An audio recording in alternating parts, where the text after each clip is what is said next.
दोस्तों, मुझे पता है आप सब लॉकडाउन में बोर हो रहे हैं, तो मैं आपकी बोरियत दूर करने के लिए लाया हूँ hello app, India's leading social media platform. Hello app पे आपको मिलेंगे trending news, funny, educational, cooking, dance और भी बहुत सारे वीडियोस। इसके अलावा latest updates of your favourite celebrities. तो देर किस बात की है, अभी डाउनलोड करो हेलो ऐप और करें अपनी बोरियत का खात्मा।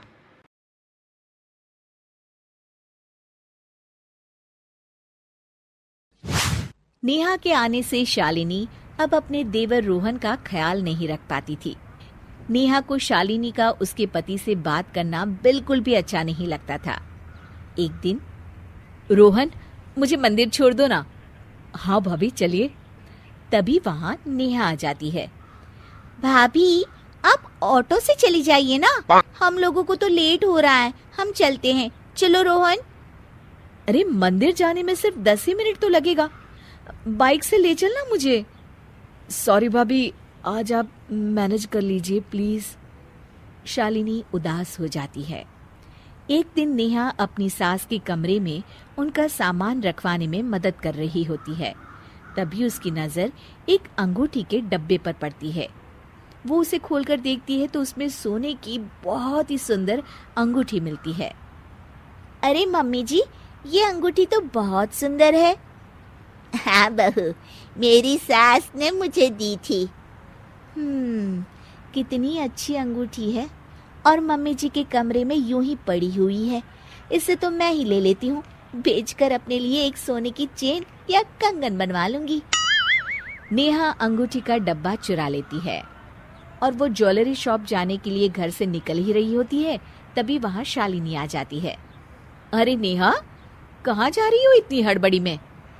आपसे मतलब, आप तो बस मेरी निगरानी करती रहा करो, ताकि रोहन से मेरी चुगली करके अपने नंबर बढ़ाओ। अरे, ये कैसे बातें कर रही हो नेहा? मुझे लेट हो रहा है, मैं चली। शालिनी नेहा के हाथ में अंगूठी का डब्बा देख लेती है और फिर रसोई में वापस चली जाती है। एक दिन उनकी सास रोते हुए अपने कमरे से आती है। अरे, मेरी अंगूठी गुम हो गई है। पता नहीं मेरी इतनी कीमती अंगूठी कौन ले गया। क्या हुआ माँ, कहाँ गुम हो गई अंगूठी? भगवान जाने कहाँ गुम हो गई। तभी शालिनी को याद आता है कि उसने एक पुरानी अंगूठी का डिब्बा नेहा के हाथ में देखा था। वो नेहा की तरफ देखती है तो नेहा के चेहरे का रंग उड़ा होता है। तभी वहाँ ज्वेलरी शॉप का मालिक आ जाता है। अरे मेहरा जी, आप यहाँ कैसे? नमस्ते बहन जी।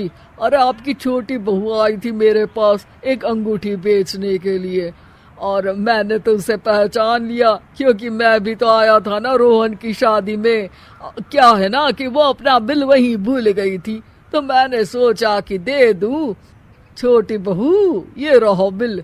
अच्छा बहन जी, चलता हूँ मैं, दुकान भी खुली छोड़ कर आया हूँ ना। जौहरी की बात सुनकर नेहा के होश उड़ जाते हैं। सब उसकी तरफ गुस्से से देख रहे होते हैं। तभी शालिनी बोल पड़ती है। मम्मी जी, नेहा की कोई गलती नहीं है। दरअसल इसने वो अंगूठी मेरे कहने पर बेची थी। मैंने चुराई थी वो अंगूठी और इसे कहा था कि मेरी माँ की अंगूठी है तो बेच आओ इसे अच्छे दाम पर। सब ये सुनकर हैरान हो जाते हैं। बहू, मुझे तुझसे ये उम्मीद नहीं थी। भाभी, मैं सोच भी नहीं सकता कि आप ऐसा करोगी और आपने नेहा को इसमें फंसाया। मैं तो आपको कितना अच्छा इंसान समझता था। सभी अपने कमरे में चले जाते हैं और रोहन बहुत ही गुस्सा हो जाता है। भाभी ऐसा करेंगी, कभी मैंने सोचा भी नहीं था। उन्होंने तुम्हें भी इसमें शामिल किया। तब नेहा हिचकिचाकर कहती है, हाँ, अब क्या कर सकते हैं, इंसान का पता थोड़ी ना चलता है। इस घटना के बाद शालिनी की अब ना कोई इज्जत करता था, ना ही कोई उससे ढंग से बात करता था। यहाँ तक कि उसके पति नीरज ने भी उससे बात करना छोड़ दिया था। सुनिए, नाश्ता तो करके जाइए। तुम्हारे हाथ का खाना खाने से अच्छा है कि भूखा ही रहूं। हाँ? रोहन भी भाभी से दूर ही रहने लगा था। एक दिन वो मार्केट गया तो वहीं ज्वेलरी शॉप का मालिक उसे रास्ते में मिल गया। और रोहन, कैसे हो? घर पर सब ठीक ठाक? अब जी महाराज जी, सब ठीक है। और वो सोने की चैन कैसी लगी?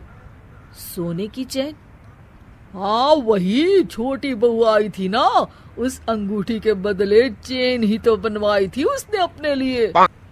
पर भाभी ने तो कहा कि बस अंगूठी बेचनी थी। अरे नहीं नहीं, अंगूठी बेचकर चेन बनवा ली थी। आप बिल चेक करके देखिए ना, उसमें सब कुछ लिखा तो है। रोहन घर जाता है और नेहा से बिल के बारे में पूछता है। नेहा, वो जो मेहरा जी बिल देकर गए थे उसमें लिखा था कि तुमने कोई सोने की चेन बनवाई है हाल ही में। जरा मुझे बिल तो दिखाना। नेहा ये सुनकर घबरा जाती है। क्या रोहन, तुम मुझ पर शक कर रहे हो? अरे जो कहा है वो करो ना, चेन दिखाओ मुझे और बिल दिखाओ मुझे। नेहा घबराते हुए चेन दे देती है। रोहन उस चेन को लेकर कमरे से बाहर निकलता है और महाराज के पास जा रहा होता है। सुनो तो, कहाँ जा रहे हो मेरी चेन लेकर? महाराज जी से ये पूछने के लिए कि क्या ये वही चेन है जो अंगूठी से बनी है। नेहा रोने लगती है। हाँ हाँ, ये वही चेन है और मैंने ही वो अंगूठी चुराई थी। दीदी का इसमें कोई कसूर नहीं है। उसकी रोने की आवाज सुनकर सभी वहां आ जाते हैं। क्या तुमने अंगूठी चुराई और हमने बड़ी बहू को इतना सुनाया? सारी गलती इस नेहा की है। मुझे माफ कर दीजिए, मुझसे बहुत बड़ी गलती हो गई। रोहन अपनी भाभी के पास जाता है और उनसे माफी मांगता है। मुझे माफ कर दो भाभी, मैंने आपको कितना गलत समझा। सच जानने की कोशिश भी नहीं की कि आप तो ऐसा कर ही नहीं सकती। मुझे माफ कर दो भाभी। अरे कोई बात नहीं रोहन, तुम दोनों बच्चे हो अभी, बच्चों से तो गलती हो जाती है ना। मम्मी जी, आप भी माफ कर दीजिए इन्हें। पूरा परिवार एक बार फिर एक हो जाता है और रोहन और उसकी भाभी का अनमोल रिश्ता अब और भी मजबूत हो जाता है।